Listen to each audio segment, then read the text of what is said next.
আসসালামু আলাইকুম। আমি পলাশ। স্বাগতম রাতের গল্পে। আজকের ঘটনাটি আমাদের কাছে পাঠিয়েছেন কুষ্টিয়ার মেহেরপুর উপজেলার একজন শ্রোতা।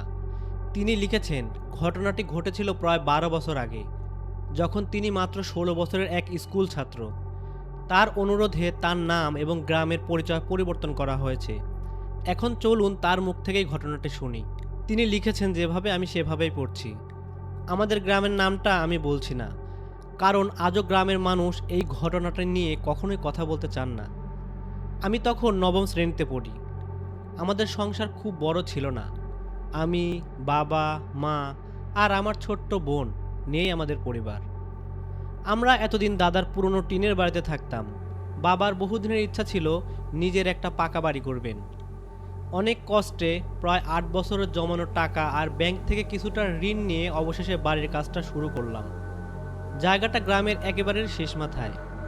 সামনে ধানের মাঠ, ডান পাশে একটি সরু কাঁচা রাস্তা, আর বাড়ির ঠিক পেছনে একটি পুরনো কবরস্থান। ছোটবেলা থেকেই এই কবরস্থানটা আমার একদমই ভালো লাগতো না। দিনের বেলাতেও ওদিক দিয়ে হাঁটার ইচ্ছে কখনোই করতো না, কারণ জায়গাটা সবসময় অদ্ভুত চুপচাপ থাকতো। বড় বড় শিশির গাছ, কিছু পুরনো কবর, আর চারপাশে এত ঘন ঝোপঝাড় ছিল যে দুপুরেও ভেতরটা অন্ধকার লাগতো। তবে বাবা এসব কথা কখনোই বিশ্বাস করতেন না। তিনি সব সময় বলতেন, কবরস্থান ভয় পাওয়ার কিছুই নেই। ওখানে যারা শুয়ে আছেন তারা কখনোই আমাদের ক্ষতি করবেন না। আমি বাবার সঙ্গে তর্ক করতাম না, কিন্তু মনের ভেতর একটা অস্বস্তি থেকেই যেত। বাড়ির কাজ শেষ হতে হতে প্রায় ৬ মাস লেগে গিয়েছিল। আমরা যেদিন নতুন বাড়িতে উঠলাম সেদিন গ্রামের অনেক মানুষ এসেছিল। দোয়া হলো, খাওয়া দাওয়া হলো, সবার মুখেই আনন্দ। শুধু একজন মানুষকে সেদিন অন্যরকম লেগেছিল, আমাদের পাশের বাড়ির বৃদ্ধ রহিম চাচা। সবাই যখন বাড়ি ঘুরে দেখছিলেন, তিনি একবারও পেছনের দিকে গেলেন না। বিদায় নেওয়ার সময় বাবাকে আলাদা করে ডেকে খুব নিচু গলায় কী যেন বললেন। আমি দূর থেকে দেখলাম। বাবা হেসে মাথা নাড়লেন। রহিম চাচা আবার বললেন, আমি যা বললাম মনে রাখবেন। বাবা একবার হেসে বললেন, আরে চাচা, এখনও আপনি এসব বিশ্বাস করেন? রহিম চাচা আর কিছু বললেন না, চুপচাপ চলে গেলেন। রাতে খাওয়া দাওয়া শেষ করে আমি উঠোনে বের হলাম। নতুন বাড়ির একটা গন্ধ, সিমেন্টের দেওয়াল, দূরে ঝিঝি পোকার ডাক, আকাশ ভরা তারা, সব কিছু খুব সুন্দর লাগছিল। বাবা এসে পাশে দাঁড়ালেন। আমি বললাম, রহিম চাচা কি বলছিলেন? বাবা একটু হেসে বললেন, বৃদ্ধ মানুষ তো, হয়তো পুরনো কুসংস্কারে অনেক বেশি বিশ্বাস করেন। বললেন, রাত গভীর হলে যেন বাড়ির পেছনের দরজাটা আমি কখনোই না খুলি। আমি বাবাকে বললাম, কেন? বাবাও হেসে বললেন, সেটা আর জিজ্ঞাসা করিনি। শুনলে হয়তো আবার তোকে ভয় পেতে বসতে পারে। আমরা দুজনেই হাসলাম। বিষয়টা সেখানেই শেষ হয়ে গেল। প্রথম রাত, কোনো সমস্যা হলো না। দ্বিতীয় রাত, তবুও কোনো সমস্যা নেই। তৃতীয় রাতটাও সবসময় স্বাভাবিক।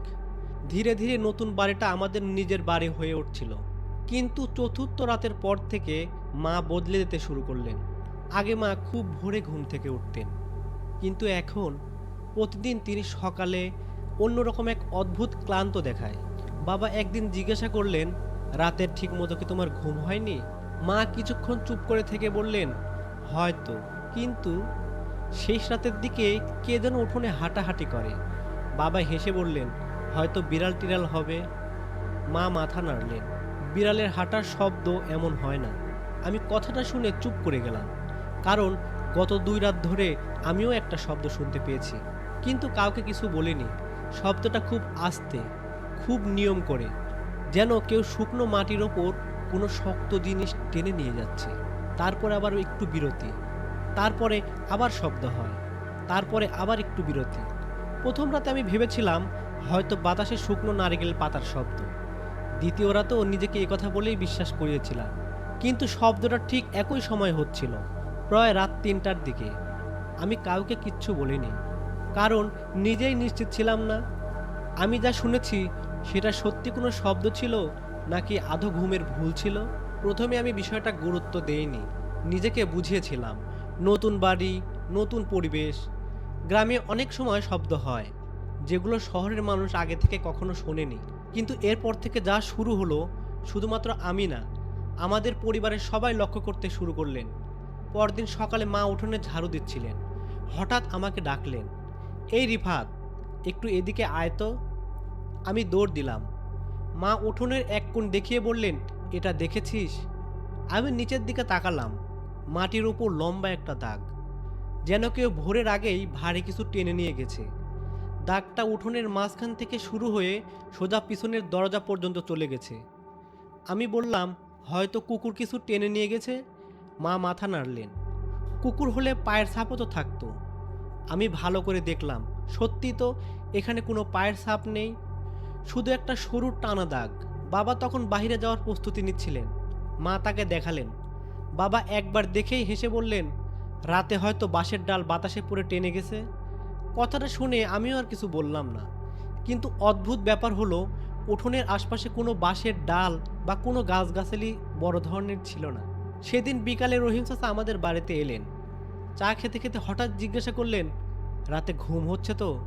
বাবা হেসে বললেন, খুব ভালোই হচ্ছে। রহিম চাচা এবার মায়ের দিকে তাকালেন। মা একটু ইতস্তত করে বললেন, শেষ রাত্রে একটু শব্দ হয়। চাচা চুপ হয়ে গেলেন। চায়ের কাপটা নামিয়ে ধীরে ধীরে বললেন, শব্দটা কি টেনে নিয়ে যাওয়ার মতো? আমার বুকের ভেতরটা কেন যেন কেঁপে উঠল। কারণ মা তো শব্দের ধরনটা বলেনি, তবুও চাচা ঠিকই বলে দিলেন। মা অবাক হয়ে বললেন, আপনি জানলেন কি করে? রহিম চাচা কোনো উত্তর দিলেন না, বরং উঠে দাঁড়ালেন। বিদায় নেওয়ার আগে শুধু বাবাকে বললেন, ভাই, রাত ৩টার পর যদি কোনো শব্দ শুনেন, পেছনের দরজা কখনোই খুলবেন না। বাবা এবারও হেসে উড়িয়ে দিলেন। চাচা, আপনি এখনো এগুলা বিশ্বাস করেন? চাচা একটা দীর্ঘশ্বাস ফেলে চলে গেলেন। আমি খেয়াল করলাম তিনি যাওয়ার সময় একবারও কবরস্থানের দিকটা তাকালেন না। সেই রাতে আমি ঠিক করলাম, আজ আর ঘুমাবো না। ঘড়িতে তখন রাত ১টা, সবাই ঘুমিয়ে পড়েছে। আমি জানালার পাশে বসে একটা বই খুলে পড়তেছিলাম, কিন্তু পড়ায় মন বসছিল না। বাহিরে পূর্ণিমার আলো, উঠোনের মাঝখানের আম গাছটার ছায়া পড়ে আছে। দূরে কোথাও থেকে একটা পেঁচা ডাকলো। তারপর আবার সব চুপ। ঘড়ির কাঁটা ধীরে ধীরে এগোচ্ছে। ২টা, ২টা ৪০, ২টা ৫০। আমার চোখে তখন ঘুম চলে এসেছে। হঠাৎ সর করে একটা শব্দ একদম পরিষ্কার শুনতে পেলাম। মনে হলো কেউ যেন শক্ত মাটির ওপর শুকনো খেজুর পাতা ঝাড়ু টেনে নিয়ে যাচ্ছে। তারপর একটু বিরতি, তারপরে আবার সেই একই শব্দ, সর, এরকম ধরনের। আমার বুকের ভেতর ধুকপুক করতে শুরু করলো। শব্দটা উঠোন থেকে আসছে। আমি ধীরে ধীরে জানালার কাছে গেলাম। পর্দার ফাঁক দিয়ে বাহিরে তাকালাম। চাঁদের আলোয় পুরো উঠোন দেখা যাচ্ছে, কিন্তু সেখানে কেউ নেই, একজন মানুষও না। তবু শব্দটা থামছে না। ঠিক তখনই আমার চোখ উঠোনের একেবারে শেষ মাথায় গিয়েই আটকে গেল। পেছনের দরজার সামনে মাটির ওপর যেন কেউ একটা ঝাড়ু দিয়ে একটা গোল বৃত্ত এঁকে রেখে গেছে। আমি চোখ কচলালাম, আবার তাকালাম। না, না, বৃত্তটা এখনো আছে। কিন্তু পরের মুহূর্তে বাড়ির পেছনের কবরস্থানের দিক থেকে একটা ঠান্ডা বাতাস এসে উঠোনের ধুলো উড়িয়ে নিয়ে চলে গেল। আমি আবার নিচে তাকালাম। এখন বৃত্তটা আর নেই। সেদিন রাতে আমি কাউকে কিচ্ছু বলিনি, কারণ আমি নিজেই নিশ্চিত ছিলাম না আমি যা দেখেছি সেটা সত্যি দেখেছি, নাকি ঘুম আর জেগে থাকার মাঝামাঝি অবস্থায় আমার চোখের ভুল হয়েছে। কিন্তু পরদিন সকালে ঘুম থেকে উঠে দেখি বাবা উঠোনের মাঝখানে দাঁড়িয়ে আছেন। তার মুখটা অসম্ভবভাবে ফ্যাকাশে। মা কাপা গলায় শুধু একটা কথাই বললেন, রাতে কে উঠোন ঝাড়ু দিচ্ছে? পুরো উঠোনে শিশির জমে আছে, শুধু মাঝখানের দিকটা একদম পরিষ্কার, ঝাড়ু দেওয়া একটা সরু রাস্তা। দেখে মনে হচ্ছিল কেউ যেন খুব যত্ন করে ঝাড়ু দিয়ে পরিষ্কার করেছে। আমি হাঁটু গেড়ে বসে মাটি ছুঁয়ে দেখলাম, শুকনো, কিন্তু আশপাশের মাটি ভেজা। এটা কিভাবে সম্ভব? বাবা নিচু গলায় বললেন, তুই কি রাতে বাহিরে বের হয়েছিলি? আমি মাথা নাড়লাম, কই না তো। মা বললেন, আমিও তো বের হইনি। বাবা কিছুক্ষণ চুপ করে রইলেন, তারপর নিজের একটা ঝাড়ু এনে এই দাগটার উপর বুলিয়ে দিলেন। কয়েক মিনিটের মধ্যে দাগটা মিশে গেল। বাবা হেসে বললেন, এসব নিয়ে মাথা ঘামানোর দরকার নেই। কথাটা তিনি যতই আমাদের বললেন, তার চেয়ে মনে হলো নিজেই তিনি নিজেকে বোঝানোর চেষ্টা করলেন। সেদিন বিকেলে আমি স্কুল থেকে একটু দেরি করে ফিরছিলাম। বাড়ির কাছাকাছি এসে দেখি রহিম চাচা রাস্তার পাশেই বসে আছেন। আমাকে দেখে ডাকলেন, এই রিফাত, এদিকে আয়। আমি এগিয়ে গেলাম। চাচা কিছুক্ষণ আমার মুখের দিকে তাকিয়ে রইলেন, তারপর জিজ্ঞাসা করলেন, রাতে ঘুম হয়েছে? আমি মিথ্যা বললাম, হ্যাঁ হয়েছে। তিনি ধীরে মাথা নাড়লেন, মিথ্যা বলিস না। আমার বুকের ভেতরটা ধক করে উঠল। আমি কিছুই বললাম না। চাচা খুব আস্তে করে বললেন, আজ রাতে যদি আবার শব্দ শুনিস, জানালার কাছে কিন্তু যাবি না। আমি অবাক হয়ে বললাম, আপনি বারবার এমন কথা বলছেন কেন? চাচা দীর্ঘশ্বাস ফেলে বললেন, কারণ আমি একবার গিয়েছিলাম। আমি চুপ করে গেলাম। চাচা আর কিছুই বললেন না, শুধু কবরস্থানের দিকে তাকিয়ে অনেকক্ষণ বসে রইলেন।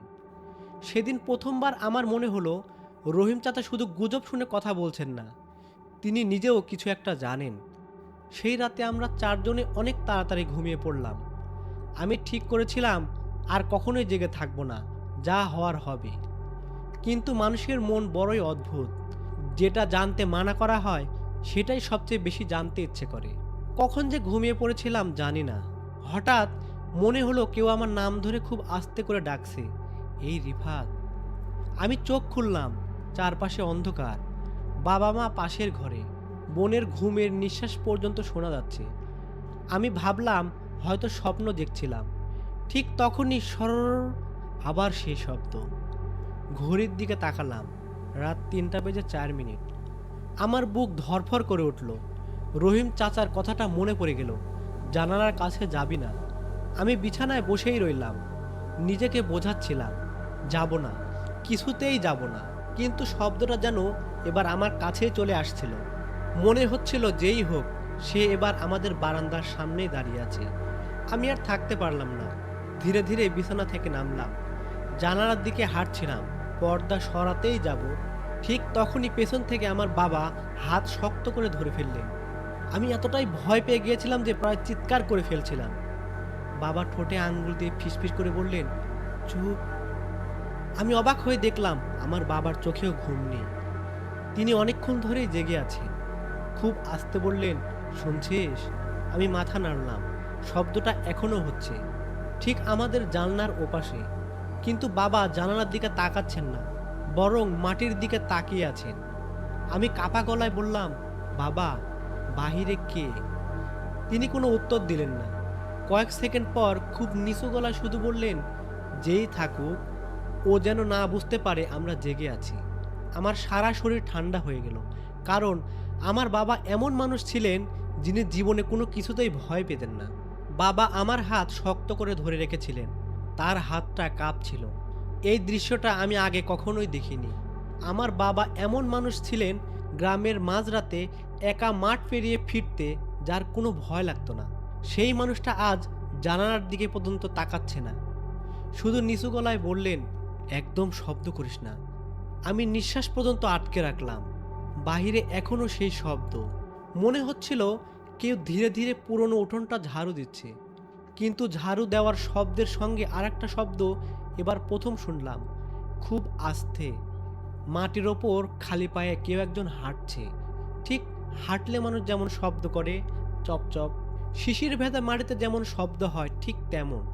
আমার মনে হচ্ছিল যেই হোক সে যেন আমাদের জানালার একদম সামনেই দাঁড়িয়ে আছে। হঠাৎ সব শব্দ একসঙ্গে মিশে গেল। এতটাই নীরবতা নেমে এলো যে নিজের হৃদস্পন্দন পর্যন্ত শুনতে পাচ্ছিলাম। আমি ভেবেছিলাম হয়তো চলে গেছে। ঠিক তখনই ঠক, জানলার কাঠে খুব হালকা করে একটা শব্দ। এরপর আবারও ঠক, কেউ যেন আঙ্গুল দিয়ে আলতো করে টোকা দিচ্ছিল। আমি অজান্তে জানলার দিকে তাকিয়ে ফেললাম। বাবা সঙ্গে সঙ্গে আমার চোখ চেপে ধরলেন, তার কণ্ঠে এবার স্পষ্ট ভয়। তাকাস না রিফাত, তাকাস না। আমার বুকের ভেতর ধুকপুক শুরু হয়ে গেছে। বাইরে থেকে আর কোনো টোকা এলো না, কিন্তু মনে হচ্ছিল কেউ দাঁড়িয়ে আছে, অপেক্ষা করছে। আমরা কখন ভুল করব সেই অপেক্ষায়। প্রায় 10 মিনিট আমরা এভাবেই দাঁড়িয়ে রইলাম। তারপর দূরে ফজরের আজান ভেসে এলো। আজানের প্রথম ধ্বনি শোনা মাত্র বাহিরের বাতাস যেন পুরোটাই বদলে গেল। একটা ঠান্ডা হাওয়া বদল, আর তারপর সব শব্দ একেবারে বন্ধ। বাবা অনেকক্ষণ পর ধীরে ধীরে আমার হাত ছেড়ে দিলেন। তিনি জানালার কাছেও গেলেন না, দরজাও খুললেন না, শুধু বিছানায় বসে পড়লেন। আমি জীবনে প্রথমবার দেখলাম বাবার কপালে ঘাম। সকালে সূর্য ওঠার পর বাবা নিজেই উঠোনে বের হলেন, আমিও তার পিছন পিছন বের হলাম। গত রাতের মতোই এবারও উঠোনের মাঝখানে একটা পরিষ্কার পথ। তবে আজ আরও একটা জিনিস দেখতে পেলাম, উঠোনের মাঝখানে একটি পুরনো খেজুর পাতার ঝাড়ু পড়ে আছে। আমাদের বাড়ির নয়, আমরা কখনোই এমন ঝাড়ু ব্যবহার করিনি। বাবা ঝাড়ুটার দিকে অনেকক্ষণ তাকিয়ে রইলেন, তারপর খুব আস্তে বললেন, এটা কেউ ধরো না। মা অবাক হয়ে জিজ্ঞাসা করলেন, কেন? বাবা উত্তর দিলেন না, শুধু রহিম চাচার বাড়ির দিকে হাঁটতে শুরু করলেন। প্রায় আধা ঘন্টা পর বাবা ফিরে এলেন, কিন্তু তিনি একা নন, সাথে রহিম চাচাও আছেন। চাচা উঠোনে ঢুকেই ঝাড়ুটার সামনে এসে দাঁড়ালেন, তারপর চোখ বন্ধ করে অনেকক্ষণ চুপ রইলেন। আমরা কেউ কথা বললাম না। হঠাৎ তিনি চোখ খুলে বাবাকে বললেন, আমি ভেবেছিলাম এবার আর সে ফিরে আসবে না। বাবা বিস্মিত হয়ে বললেন, মানে? রহিম চাচা ধীরে ধীরে কবরস্থানের দিকে তাকালেন, তারপর বললেন, এই বাড়িটা যেখানে করেছেন, অনেক বছর আগে এখানে একটা বাড়ি ছিল। আমার বুকের ভেতরটা কেঁপে উঠল, কারণ এই কথা আমাদের কেউ কোনোদিন বলেনি। রহিম চাচা খুব আস্তে বললেন, সেই বাড়ির মানুষও প্রথমে রাত ৩টায় ঝাড়ুর শব্দ শুনতে পেয়েছিল। তিনি আর কিছুই বললেন না, শুধু ঝাড়ুটার দিকেই তাকিয়ে রইলেন। আমি লক্ষ্য করলাম সকালের রোদে দাঁড়িয়েও রহিম চাচার মুখের রং ধীরে ধীরে ফ্যাকাশে হয়ে যাচ্ছে। রহিম চাচা অনেকক্ষণ ঝাড়ুটার দিকে তাকিয়ে রইলেন, তারপর ধীরে ধীরে নিচু হয়ে ঝাড়ুটার বাঁশের হাতলটা দেখলেন। হাত দিয়ে স্পর্শ করলেন না, শুধু খুব কাছে ঝুঁকে দেখলেন। তার মুখের ভাবটা মুহূর্তের মধ্যেই যেন বদলে গেল। তিনি উঠোনে দাঁড়িয়ে বাবাকে বললেন, এই জিনিসটা সূর্য ডোবার আগেই বাড়ির বাহিরে নিয়ে যেতে হবে। বাবা অবাক হয়ে বললেন, ফেলে দেব? চাচা মাথা নাড়লেন, না, ফেলে দিতে হবে না, যেখান থেকে এসেছে সেখানে রেখে আসতে হবে। আমি কবরস্থানের দিকে তাকালাম, বুকের ভেতরটা ঠান্ডা হয়ে গেল। বাবা একটু বিরক্ত গলায় বললেন, চাচা, আপনি কি বলতে চাইছেন? কেউ রাতের বেলা কবরস্থান থেকে ঝাড়ু এনে আমাদের উঠোনে রেখে গেছে? রহিম চাচা শান্ত গলায় বললেন, আমি সেটা বলিনি। আমি শুধু বলেছি এটা আমাদের বাড়ির জিনিস না। সেদিন দুপুর পর্যন্ত ঝাড়ুটা উঠোনেই পড়েছিল। বাবা কিছুতেই কবরস্থানের দিকে নিয়ে যেতে রাজি হচ্ছিলেন না। তার যুক্তি ছিল, এসব নিয়ে মাথা ঘামালে ভয় আরও বাড়বে। শেষ পর্যন্ত তিনি ঝাড়ুটা হাতে নিয়ে বাড়ির পাশের বাঁশঝাড়ে ছুঁড়ে ফেলে দিলেন। রহিম চাচা দূর থেকে সেটা দেখলেন, কিছুই বললেন না, শুধু খুব আস্তে একটা দীর্ঘশ্বাস ফেললেন। সেই দীর্ঘশ্বাসটা আজও আমার কানে বাজে। সন্ধ্যার পর থেকেই আকাশটা যেন ভারী হয়ে গেল। বৃষ্টি হলো না, কিন্তু চারিদিকে অদ্ভুত নিস্তব্ধতা। গ্রামে সাধারণত সন্ধ্যার পর কোথাও না কোথাও মানুষের শব্দ শোনা যায়। কারো উঠোনে গল্প, কারো বাড়িতে রেডিও, কোথাও শিশুর কান্না। কিন্তু সেদিন কিচ্ছু ছিল না। মনে হচ্ছিল পুরো গ্রামের মানুষ কোথাও হারিয়ে গেছে। রাতে খাবার খাওয়ার সময় হঠাৎ মা বললেন, আজকে কেন জানি খুব অস্বস্তি লাগছে। বাবা কিছু বললেন না, শুধু খাওয়া শেষ করে উঠলেন। আমি লক্ষ্য করলাম তিনি প্রথমবারের মতো বাড়ির পেছনের দরজায় ভেতর থেকে একটি মোটা কাঠ দিয়ে ঠেকিয়ে দিয়েছেন, যেন কেউ সহজে এটা খুলতে না পারে। আমি অবাক হয়ে বললাম, দরজাটা বন্ধ করছেন কেন এভাবে? তিনি কোনো উত্তর দিলেন না, শুধু বললেন, আজ সবাই তাড়াতাড়ি ঘুমিয়ে পড়ো। সেদিন রাতেও আমার ঘুম ভাঙলো হঠাৎ করেই। কেন ভাঙলো আমি জানি না। চোখ খুলেই বুঝলাম চারপাশটা অস্বাভাবিক নীরবতা। ঝিঝে পোকার ডাক নেই, কুকুরের ডাক নেই, এমনকি বাতাসের শব্দও নেই। আমি ধীরে ধীরে উঠে বসলাম।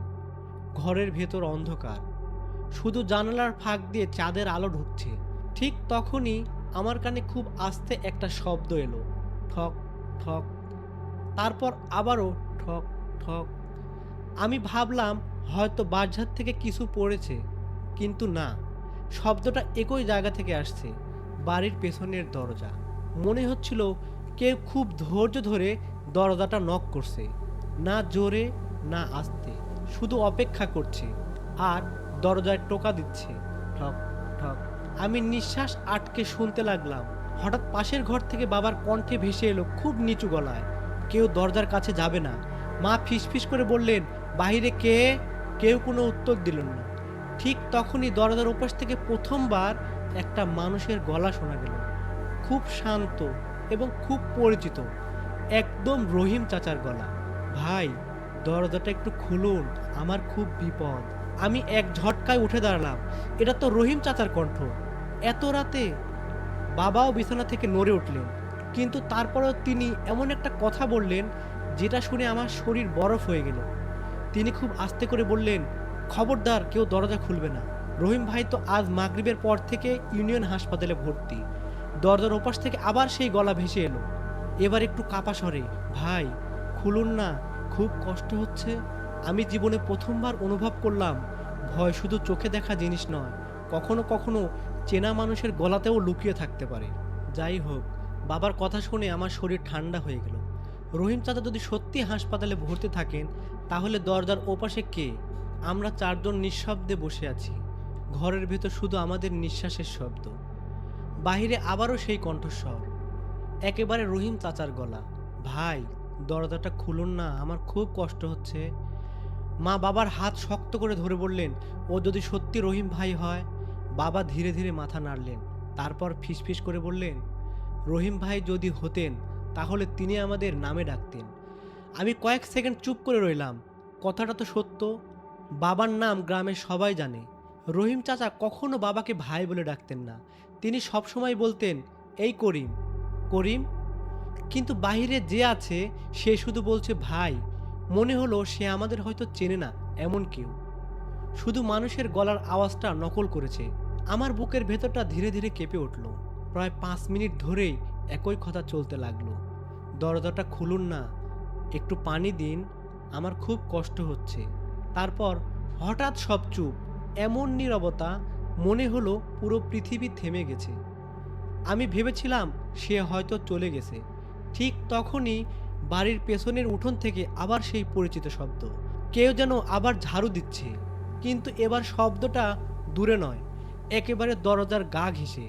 মা আস্তে আস্তে কাঁদতে শুরু করলেন। ছোট বোনটা ঘুমের মধ্যেই বিড়বিড় করছে।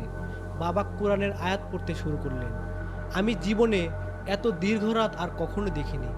ফজরের আজান শুরু হওয়ার ঠিক আগ মুহূর্তে সবকিছু আবার স্তব্ধ, যেন কিছুই হয়নি। আজানের প্রথম ধ্বনিটা ভেসে উঠতেই বাবা দরজা খুললেন। আমিও তার পেছনে বের হলাম। ভোরের আলো তখনও পুরোপুরি ফোটেনি। উঠোনে তাকিয়ে আমি জমে গেলাম। মাটিতে শিশির জমে আছে, কিন্তু দরজা থেকে সোজা কবরস্থান দিক পর্যন্ত এবার সেই ঝাড়ু দেওয়ার পথ। তবে এবার আরও একটা জিনিস দেখা গেল, পথের একেবারে মাঝখানে এক জোড়া ভেজা পায়ের ছাপ, শুধু দুইটা। তারপর আর কিছু নেই, না সামনে না পিছনে, যেন কেউ সেখানেই দাঁড়িয়ে ছিল এবং হাওয়ায় মিলিয়ে গেছে। আমি হাঁটু গেড়ে পায়ের ছাপের কথা ভাবছিলাম, ঠিক তখনই রহিম চাচা হাঁপাতে হাঁপাতে আমার বাড়িতে এসে পৌঁছালেন। তার হাতে হাসপাতালের কাগজ। তিনি সত্যি রাতটা হাসপাতালে কাটিয়েছেন। উঠোনে ঢুকেই তিনি পায়ের ছাপ দুটো দেখলেন। তারপর বাবাকে জিজ্ঞাসা করে বললেন, কেউ এই ছাপের ওপর পা দেবেন না। আমরা সবাই থমকে গেলাম। রহিম চাচা কাপা গলায় বললেন, এরা যদি বাড়ির ভেতরে ছোট ছাপ হতো তাহলে বাঁচার আশা ছিল। তিনি কয়েক সেকেন্ড চুপ করে রইলেন, তারপর কবরস্থানের দিকে তাকিয়ে ফিসফিস করে বললেন, কিন্তু এটা বাড়ি থেকে বেরিয়ে যাওয়ার ছাপ। আমি নিচের দিকে তাকালাম। এবার প্রথমবার আমার নিজের চোখেও পরিষ্কার দেখা গেল পায়ের আঙ্গুলের দিক কবরস্থানের দিকে। মানে সে এসেছিল, আবার সে ফিরেও গেছে। কিন্তু কখন? আমরা তো সারা রাত জেগেছিলাম, আমরা তো কাউকে আসতে দেখিনি এবং বাড়ি থেকে বের হতেও দেখিনি। তাহলে সে আমাদের বাড়ি থেকে বের হলো কিভাবে? আমার বাবা ধীরে ধীরে রহিম চাচাকে বললেন, চাচা ব্যাপারটা একটু খুলে বলবেন? রহিম চাচা কিছুক্ষণ চুপ করে রইলেন, তারপর বারান্দায় বসে পড়লেন। মনে হলো বহু বছর ধরে বুকের ভেতর থেকে লুকিয়ে রাখা একটা কথা আজ সে চেপে রাখতে পারছে না। তিনি খুব ধীরে বলতে শুরু করলেন, এই জমিটা আগে খালি ছিল না, এখানে একটা ছোট কাঁচা বাড়ি ছিল। আমি অবাক হয়ে বললাম, কাদের বাড়ি? চাচা দীর্ঘশ্বাস ফেললেন। আজ থেকে প্রায় 25 বছর আগে এখানে থাকতেন হাফিজ উদ্দিন নামে একজন মানুষ। স্ত্রী আর একমাত্র মেয়েকে নিয়ে খুব শান্ত সংসার ছিল তার। লোকটা গ্রামের মসজিদে মুয়াজ্জিন ছিলেন। আমি মন দিয়ে শুনছিলাম। রহিম চাচা আবার বললেন, হঠাৎ এক বর্ষার রাতে তার ছোট মেয়েটার নিখোঁজ হয়ে যায়। সারা গ্রাম খুঁজেছিল, নদী, জঙ্গল, ধানক্ষেত, কোথাও পাওয়া যায়নি। 3 বছর পর কবরস্থানের উত্তর পাশের ঝোপের ভিতর থেকে শুধু তার ছোট্ট মেয়ের লাল রঙের একজোড়া স্যান্ডেল পাওয়া যায়। তারপর তারপর আর কিছুই না, লাশও না, কোনো চিহ্নই না। লোকজন বলেছিল হয়তো অপহরণ কেউ করেছে, কেউ বলেছিল হয়তো নদীতে পড়ে গেছে। কিন্তু হাফিজ উদ্দিন সাহেব সেই দিন পর্যন্ত একটা কথাই বলতেন, আমার মেয়ে বাড়ি ফিরতে চেয়েছিলেন, কিন্তু কেউ তাকে পথ দেখায়নি। আমি আস্তে আস্তে বললাম, চাচা তারপর? রহিম চাচা চোখ নামিয়ে বললেন, মেয়েটা হারিয়ে যাওয়ার কয়েক মাস পর থেকেই প্রতিটা রাত ৩টার সময় ওই বাড়ির উঠোনে ঝাড়ু দেওয়ার শব্দ শোনা যেত। তিনি বলতে থাকলেন, প্রথমে সবাই ভেবেছিল বাতাসের শব্দ। তারপর এক রাতে হাফিজ উদ্দিন সাহেব দরজা খুলছিলেন। আমি নিঃশ্বাস আটকে শুনছিলাম। পরদিন ভোরে উঠোন ঝাড়ু দেওয়ার ছিল, কিন্তু মানুষটা কখনো আগের মতো আর ছিলেন না। আমি জিজ্ঞাসা করলাম, কি হয়েছিল তার? রহিম চাচা উত্তর দিলেন না। অনেকক্ষণ পর বললেন, তিনি বেঁচে ছিলেন ৪ বছর পর্যন্ত, কিন্তু এই ৪ বছর বাড়ির পেছনের দরজার সামনে দাঁড়িয়ে থাকতেন, যেন কারো জন্য অপেক্ষা করছেন। রহিম চাচার কথা শেষ হতে চারপাশে কেমন যেন নিস্তব্ধতা নেমে এলো। আমি বাবার দিকে তাকালাম। বাবা চুপচাপ, মায়ের চোখেও ভয়। ঠিক তখন রহিম চাচা হঠাৎ আমাকে জিজ্ঞাসা করলেন, রিফাত, তুমি কি কখনো রাতে কারোর নাম ধরে তোমাকে ডাকতে শুনেছিলে? আমার গলা শুকিয়ে গেল। আমি বাবার দিকে তাকালাম। বাবা মাথা নিচু করে বসে আছেন। আমি ধীরে ধীরে বললাম, না। আমি মিথ্যা বললাম, কারণ আগের রাতে আমি খুব স্পষ্ট শুনেছিলাম কেউ আমার নাম ধরে একবার ডেকেছিল। আমি কাউকে বলিনি। কেন জানি মনে হচ্ছিল এই কথাটা বলা আমার ঠিক হবে না। সেদিন সন্ধ্যায় রহিম চাচা চলে গেলেন এবং যাওয়ার সময় বলে গেলেন, আজ রাতটা সবচেয়ে কঠিন। যদি আজও শব্দ হয়, কেউ কোনো অবস্থাতেই নিজের নামের ডাকে সাড়া দেবে না। আমি অবাক হয়ে বললাম, আমাদের নাম ধরে কে ডাকবে? রহিম চাচা আমার দিকে তাকিয়ে রইলেন। তারপর খুব আস্তে বললেন, যে কখনো সামনে আসে না সে সবসময় নাম ধরে ডাকে। সেই রাতের কথা আজও মনে পড়লে আমার হাত ঠান্ডা হয়ে যায়, কারণ সেদিন রাত ৩টায় প্রথমবার শুধু ঝাড়ুর শব্দ শোনা যায়নি। আমার বাড়ির পেছনের দরজার ওপাশ থেকে একটা ছোট্ট মেয়ের কণ্ঠ ভেসে এসেছিল, খুব আস্তে, খুব স্বাভাবিক গলায়, রিফাত ভাইয়া, দরজাটা একটু খুলে দাও না। সত্যি কথা বলতে এতদিন আমরা ভেবেছিলাম হয়তো আমাদের এখানে বাড়ি করাতে কারো সমস্যা হওয়ার কারণে আমাদের হয়তো তাড়ানোর জন্য মানুষজন এই কাজগুলো করছে, হয়তো ভৌতিক কোনো কিছু করছে যেন আমরা বাড়ি থেকে চলে যাই। কিন্তু রহিম চাচার কণ্ঠে এই গল্পগুলো শোনার পর আমাদের মনে কেন যেন সত্যি খুব ভয় আসতে শুরু করলো। আমাদের মনে হচ্ছিল যেন আমরা এমন একটা বিপদের সম্মুখীন হতে যাচ্ছি বা এমন একটা সমস্যার সম্মুখীন পড়তে যাচ্ছি যা আমাদের জীবনটা উল্টা পাল্টা করে দেবে। যাই হোক, সেদিন রাতে দরজার ওপাশ থেকে আমরা সেই কণ্ঠস্বরটা আবারও শুনতে পেয়েছিলাম, রিফাত ভাইয়া, দরজাটা একটু খুলে দাও না। গলাটা এতটাই স্বাভাবিক ছিল যে যে প্রথম মুহূর্তে আমার মনে হয়েছিল হয়তো সত্যি কোনো ছোট মেয়ে এসেছে এবং বিপদে পড়েছে, কিন্তু পরের মুহূর্তেই রহিম চাচার কথাটা খুব মনে পড়ে গেল, নিজের নামের ডাকে কখনো সাড়া দিবে না। আমি বিছানার ওপর স্থির হয়ে বসে রইলাম। গলার ভেতরটা শুকিয়ে কাঠ হয়ে গেছে।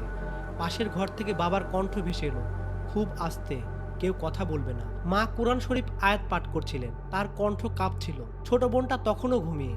ছোট মানুষ, হয়তো সে কিছু শুনতে পাচ্ছে না, কিন্তু পরিষ্কার শুনতে পাচ্ছিলাম আবার সেই ডাক, রিফাত ভাইয়া, আমি রাস্তা হারিয়ে ফেলেছি, একটু দরজাটা খুলে দাও না। কথাটা শুনেই বুকের ভেতরটা মোচড় দিয়ে উঠল। কোনো ছোট্ট শিশু যদি সত্যি সাহায্য চায়, তাকে কি এভাবে ফেলে রাখা ঠিক হবে? আমি ধীরে ধীরে বিছানা থেকে নামতে গেলাম। ঠিক তখনই বাবার গলা, একটু কঠিন, রিফাত, যেখানে আছিস সেখানে থাক। আমি থেমে গেলাম। বাইরে কয়েক সেকেন্ড কোনো শব্দ নেই। তারপর খুব আস্তে কান্নার শব্দ, একটা ছোট্ট মেয়ের কান্না, এমন কান্না যেটা শুনলে যে কারোরই দরজা খুলে দিতে ইচ্ছে করবে। মা হঠাৎ ফুঁপিয়ে উঠলেন। যদি সে সত্যি বাচ্চা হয়?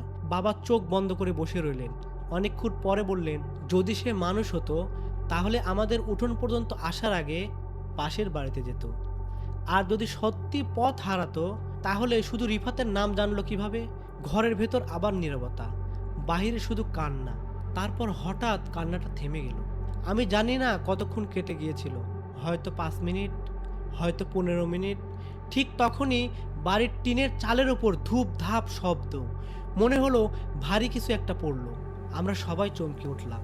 তারপর ধীরে ধীরে কেউ যেন টিনের চালের উপর দিয়ে হাঁটছে, মনে হচ্ছিল খালি পায়ে, এক প্রান্ত থেকে আর এক প্রান্ত।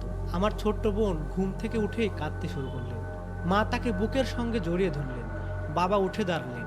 আমি ভাবলাম তিনি হয়তো বাইরে যাবেন, কিন্তু না, তিনি শুধু ঘরের মাঝখানে দাঁড়িয়ে খুব জোরে সূরা বাকারা থেকে কয়েকটি আয়াত তিলাওয়াত করতে শুরু করলেন। আয়াতের শব্দ যত হচ্ছিল, টিনের উপর হাঁটার শব্দ তত ধীরে ধীরে দূরে সরে যাচ্ছিল। তারপর একেবারে থেমে গেল। ফজরের আজানের পর আমরা বাহিরে বের হলাম। আমি সবার আগে মাথা তুলে টিনের চালের দিকে তাকালাম। বাবা একটা মই এনে ছাদে উঠলেন। আমি নিচে দাঁড়িয়ে রইলাম। হঠাৎ দেখলাম বাবার ছাদের উপর দাঁড়িয়ে স্থির হয়ে গেছে। তিনি নিচে নামছেন না। আমি চিৎকার করে বললাম, বাবা কি হয়েছে? তিনি কোনো উত্তর দিলেন না। ধীরে ধীরে নিচে নেমে এলেন। তার মুখের রং একেবারে সাদা। আমি জিজ্ঞাসা করলাম, কি দেখলেন? তিনি কিছুক্ষণ চুপ করে রইলেন। তারপর খুব ধীরে আসতে বললেন, টিনের উপর হাঁটার দাগ আছে। আমি বললাম, মানুষের? বাবা মাথা নাড়লেন। তারপর এমন একটা কথা বললেন যেটা শুনে আমার শরীরের লোম দাঁড় হয়ে গেল। একটা ছোট্ট বাচ্চার পায়ের দাগ, কিন্তু সবকিছুর ছাপ উল্টো। আমি কিছুই বুঝলাম না। বাবা মাটিতে একটি কাঠি দিয়ে আঁকলেন। স্বাভাবিকভাবে মানুষ হাঁটলে পায়ের আঙ্গুল যেদিকে থাকে ছাপটা সেদিকে যায়, কিন্তু এই ছাপটা গোড়ালির সামনে, আঙ্গুল পিছনে।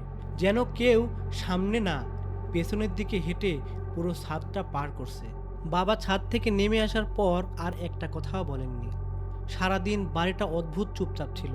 সন্ধ্যার পর রহিম চাচা আবার এলেন। এবার তার হাতে একটা পুরনো কাপড়ের মোড়ানো একটা জিনিস। বারান্দা বসেই তিনি বললেন, আজ সব কথা বলেই যাব, আর লুকিয়ে লাভ নেই। আমরা চারজন চুপচাপ বসে রইলাম।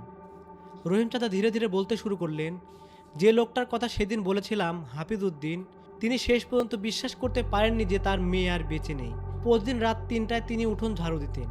আমি অবাক হয়ে বলতাম, তিনি রাত 3টায় কেন? রহিম চাচা মাথা নাড়লেন। হ্যাঁ, তার বিশ্বাস ছিল আমার মেয়ে যদি ফিরে আসে যেন উঠোন নোংরা না থাকে। কথাটা শুনে আমার বুকের ভেতর মোচড় দিয়ে উঠল। রহিম চাচা আবার বললেন, বছরের পর বছর তিনি একই কাজ করেছেন। বৃষ্টি, শীত, ঝড় কিছুই তাকে থামাতে পারেনি। তারপর এক শীতের রাতে লোকটা আর ঘরে ফিরেননি। ভোরে কবরস্থানের ঠিক পাশেই তাকে মৃত অবস্থায় পাওয়া যায়। তার হাতের মুঠোয় একটা খেজুর পাতার ঝাড়ু ছিল। আমি আস্তে করে জিজ্ঞাসা করলাম, তাহলে এখন যে শব্দটা শুনি? রহিম চাচা উত্তর দিতে একটু সময় নিলেন। তারপর বললেন, আমি জানি না ওটা মানুষ নাকি ওটা অন্য কিছু, কিন্তু একটা কথা জানি, হাফিজ উদ্দিনের মৃত্যুর পর যে পরিবারই এই জমিতে থাকতে এসেছে তারা সবাই একই শব্দ শুনেছে। কেউ 1 মাস থেকেছে, কেউ 6 মাস, কিন্তু কেউ বেশি দিন টিকতে পারেনি। বাবা এবার প্রথমবারের মতো ভাবলেন, আমরাও কি তাহলে চলে যাব? রহিম চাচা খুব শান্তভাবে উত্তর দিলেন, আজ রাতটা পার হয়ে গেলে আগামীকাল সকালে এই বাড়ি ছেড়ে চলে যাবেন। বাড়ি বিক্রি করবেন না, কাউকে ভাড়াও দেবেন না, শুধু তালা মেরে চলে যাবেন। সেই রাতটাই ছিল আমাদের শেষ রাত। আমরা চারজন একই ঘরে বসেছিলাম। কারো চোখে ঘুম নেই। ঘড়িতে রাত ঠিক 3টা বাজলো। তারপর শব্দ, আবার সেই ঝাড়ুর শব্দ, কিন্তু আজ শব্দটা যেন আগের চেয়ে অনেক দূরে। মনে হচ্ছিল উঠোনে নয়, কবরস্থানের ভেতরের ওই দিক থেকেই আসছে। আমরা কেউ দরজার কাছে যাইনি, কেউ জানালাও খুলিনি। প্রায় আধা ঘন্টা পর শব্দটা নিচ থেকেই থেমে গেল। যেন সে বুঝে গেছে আমরা বাড়ি থেকে চলে যাব। সেই জন্য সে ইচ্ছে করে বাড়ির এদিকে আর আসেনি। বাবা রহিম চাচাকে বলেছিল, যদি কোনো কবিরাজ বা কোনো হুজুর দেখায় তাহলে? রহিম চাচা উত্তরে বলেছিল, আপনার আগেও অনেক পরিবার এই কাজটা করেছে, কিন্তু কোনো সমাধান হয়নি। বাবা আর কোনো দেরি করেননি। আমাদের প্রয়োজনীয় জিনিসপত্র একটা ভ্যানে তুলে ফেললেন। বাড়ি ছাড়ার আগে আমি শেষবারের মতো উঠোনের দিকে তাকিয়েছিলাম।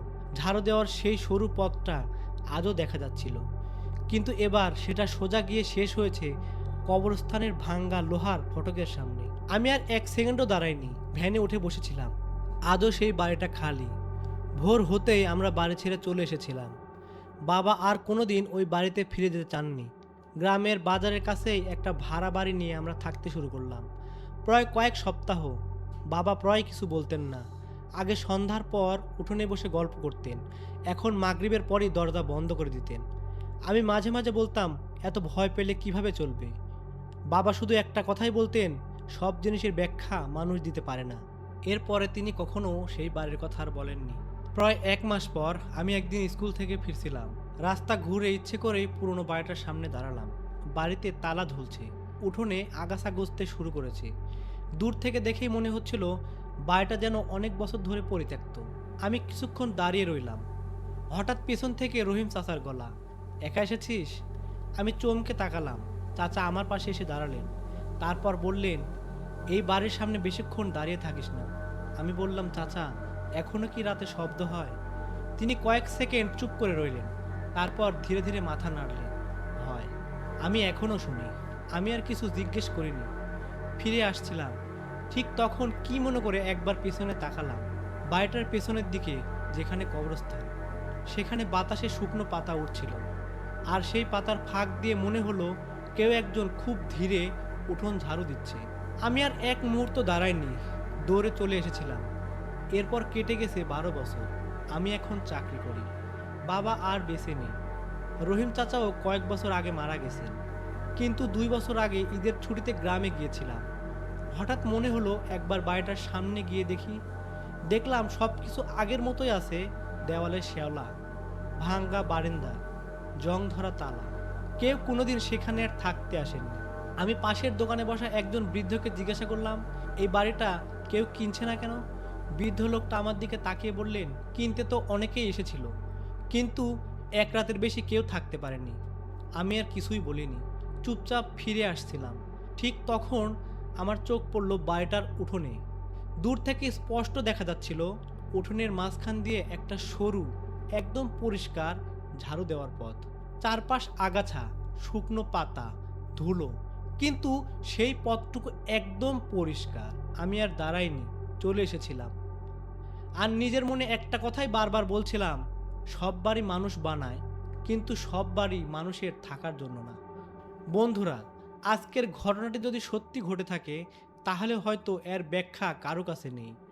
আর যদি শুধু এটি একজন মানুষের অভিজ্ঞতা হয়, তবুও এমন কিছু ঘটনা আমাদের চারপাশে ঘটে, যার উত্তর আমরা সবসময় খুঁজে পাই না। আপনাদের কি মনে হয়, রাত 3টায় সেই ঝাড়ু শব্দের পেছনে কি সত্যি কোনো অজানা রহস্য ছিল, নাকি সবটাই ছিল মানুষের ভয় আর বিশ্বাসের ফল? আপনার মতামত কমেন্টে অবশ্যই লিখে জানাবেন। আর যদি এমন বাস্তব ঘটনার মতো ভৌতিক গল্প শুনতে ভালো লাগে, তাহলে রাতের গল্প চ্যানেলটি সাবস্ক্রাইব করে পাশে থাকুন। আজ এ পর্যন্তই। আমি পলাশ বলছি। আসসালামু আলাইকুম ওয়া রাহমাতুল্লাহি ওয়া বারাকাতুহু।